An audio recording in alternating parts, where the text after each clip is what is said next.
years. Thank you, Mr. Chairman, and Mrs. DeVos, thanks for being with us, and thanks for dropping into the office a few days ago. Thank you, Senator.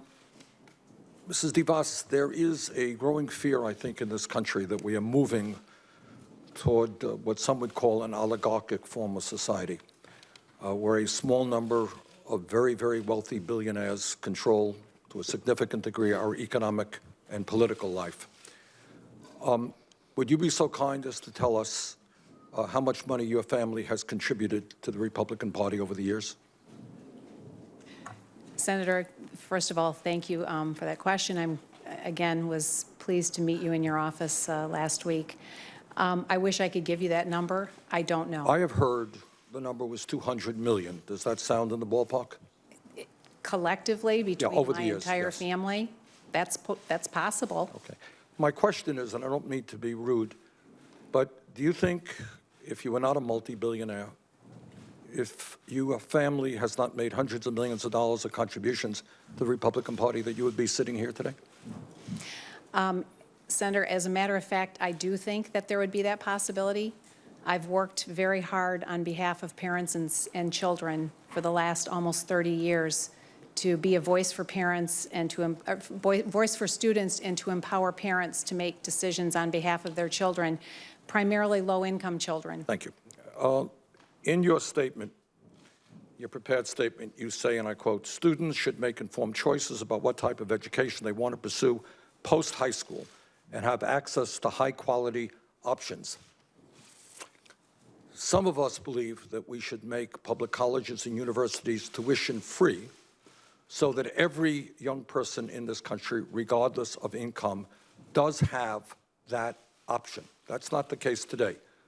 Will you work with me and others to make public colleges and universities tuition-free through federal and state efforts?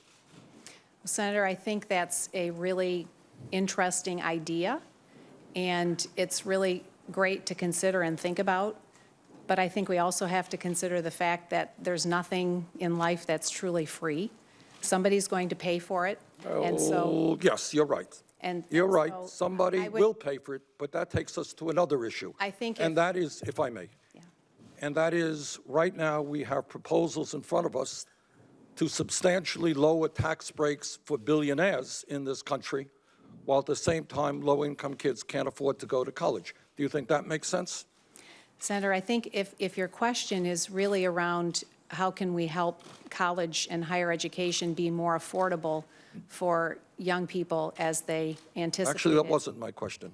My question is, should we make public colleges and universities tuition-free so that every family in America, regardless of income, will have the ability to have their kids get a higher education? That was my question. Senator, I think we can work together, and we could work hard on making sure that college or higher education in some form is affordable for all young people that want to pursue it. And I would look forward to that opportunity if confirmed. Would you agree with me that if there is a mom watching this hearing who makes $30,000, $40,000 a year, single mom perhaps, who has to pay $10,000 or $15,000 a year for child care for her daughter, that is a burden that is almost impossible to deal with? What are your proposals about making child care universal for our working families? Do you have ideas on that? Do you agree with that idea? That certainly is a burden, and I can understand the challenge that family, that young mother would face in deciding how to best serve her child's needs. Again, I think if we're talking about the future of that child and their education, I would look forward to working with you. I know we have common ground on a lot of things, and we could find ways to work together to ensure that young mom's child will have a great opportunity for a great education in the future. There are countries around the world which do provide universal, very inexpensive or free child care. Would you work with me in moving our government in that direction? Senator, again, I feel very strongly about the importance of young families having an opportunity for good child care for their children. I'm not sure that But that's it's not a part of question the of an education opportunity. department. It's a question of being able, very often, my Republican friends talk about opportunity. But it's not a question of opportunity. It's a question of being able to afford it. How do we help somebody who's making $8 or $9 an hour at a time when we can't raise the minimum wage here because of Republican opposition? How do we make sure that those moms can get quality child care that they can afford? Well, I would look forward to helping that mom get a quality education for their child or their children so that they could look forward to a bright and hopeful future. Thank you very much.